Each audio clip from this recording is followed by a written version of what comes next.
Basic স্ট্রাকচারের উপর আমাদের সংবিধান দাঁড়িয়ে আছে। জুলাই জাতীয় সনদ বাস্তবায়ন নিয়ে কথা বলছিলাম। এটিকে আপনি যদি পরিবর্তন করতে চান তাহলে অবশ্যই এই জাতীয় সংসদ সেটা করার জন্য যথেষ্ট না। তখন বারবার একটা কথা উঠে আসছিল বেসিক স্ট্রাকচারের কথা, আমরা বারবার যুক্তি দিয়ে সেটি বুঝিয়েছি। আপনাকে অবশ্যই এই সংসদের গাঠনিক ক্ষমতা বা কনস্টিটিউয়েন্ট পাওয়ার লাগবেই, কিন্তু আপনারাও তখন সেটাতে রাজি হয়েছিলেন। কিন্তু যখন আপনারা 2/3 সংখ্যাগরিষ্ঠতা পেয়ে গেলেন, আপনারা সবকিছু বেমালুম ভুলে গিয়েছেন। আপনারা এখন বলতে চাচ্ছেন সংবিধান সংশোধন করবেন। সংবিধান সংশোধন করবেন কিসের আলোকে? জুলাই জাতীয় সনদের আলোকে। গণভোট কিছু না, জনরায় কিছুই না।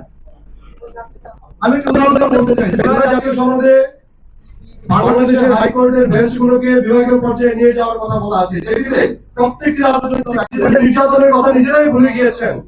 আজকে আপনারা নিজেরা আরেকটা শোষক হয়ে ওঠার পথে চলছেন।